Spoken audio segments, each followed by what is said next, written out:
Hello mga kalabs! Kumusta po kayo?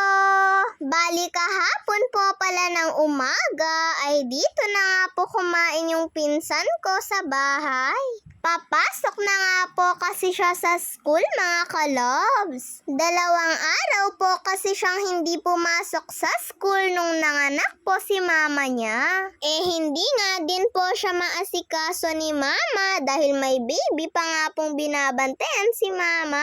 Makulit na rin po kasi si baby mga kalabs at isa pa ayaw niya nga pong magpalapag dahil gusto niya nga po lagi ay nabubuhat po siya. Pero in-excuse naman po ni mama yung pinsan ko sa teacher niya. Pero dahil nakauwi na nga din po yung mama niya pati po si nanay, eto nga at papasok na nga din po siya. May titingin na nga din po kasi at magbabantay kay baby. Sabay na nga din po pala kaming kumain dahil mamaya ay papaliguan na din po siya ni mama.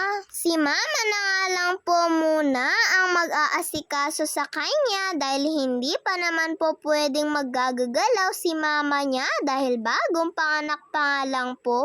At pagkatapos po pala naming kumain ay naligo na nga din po kaming dalawa at sumunod nga din pong kumain ay sila papa at kuya. May pasok din po kasi si papa mga kalobs. At nung papaalis na nga din po kami nila papa ay nagpaalam na nga din po kami. Pero bago nga po umalis si papa ay pinunasan niya nga po muna ito pong sapatos niya. 1 week din po kasi niyang hindi nagamit ito at puro alikabok na nga din po. Syempre, kailangan niya po itong linisan para naman po malinis po siyang tignan. Ako naman mga kalabs ay nagsusuklay na nga din po ako ng buhok. At ready na nga din po yung pinsan ko. Si mama na po pala ang nagbihis sa kanya at nagsuklay. At nung ready na nga din po kami ng pinsan ko mga kalabs, eto nga at papalabas na nga din po kami ng bahay. Pero bago ko nga po makalimutan ay kukunin ko na nga po muna yung payong ko dahil muntik ko na nga po talagang makalimutan. Isa nga din po ito sa hindi ko po dapat makalimutan bukod nga po sa tubig. Para po may panangga tayo sa init mga kalobs. Kinuha ko na nga lang po yung bag ng pinsan ko dahil ako na nga lang po ang magbubuhat para hindi na nga po siya mahirapan. Ang liit-liit nga po kasi ng katawan niya pero ang laki-laki po ng bag niya. Kaya yung payong ko na nga lang po yung pinahawak ko sa kanya. Hindi na nga din po kasi kami ihahatid ni mama at patatawirin niya na nga lang po kaming dalawa. At ayan, pagkatawid nga po namin ay nabangga pa nga po namin si kuya. Pag uwi ko po pala galing ng school mga kalabs ay nag-bless na nga din po ako kay mama. Pero nauna na nga pong umuwi yung pinsan ko dito dahil 9:30 pa lang po ay uwian na po nila.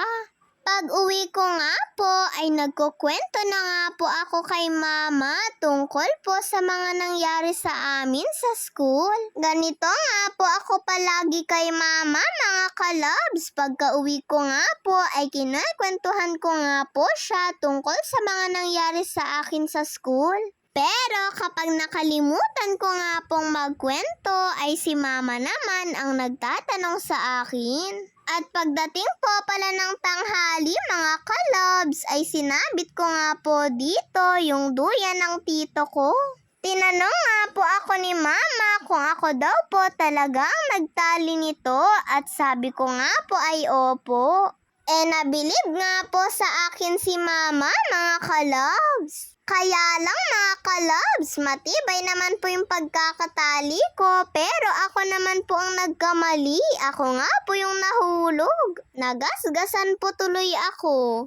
At umuwi na nga din po pala sila nanay, pati po yung tita ko at pati na nga din po si baby galing ng ospital. Tuwang-tuwa nga po kami dyan pagdating po nila mga kalobs. Lalo na nga din po itong baby na ito, oh. Tignan nyo naman at tuwang-tuwa nga po siya nung nakakita po siya ng mas baby pa po sa kanya.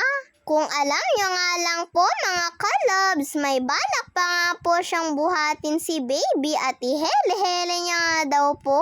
Akala niya po siguro ay eto lang po yung manika niya na baby na nilalaro niya nga po.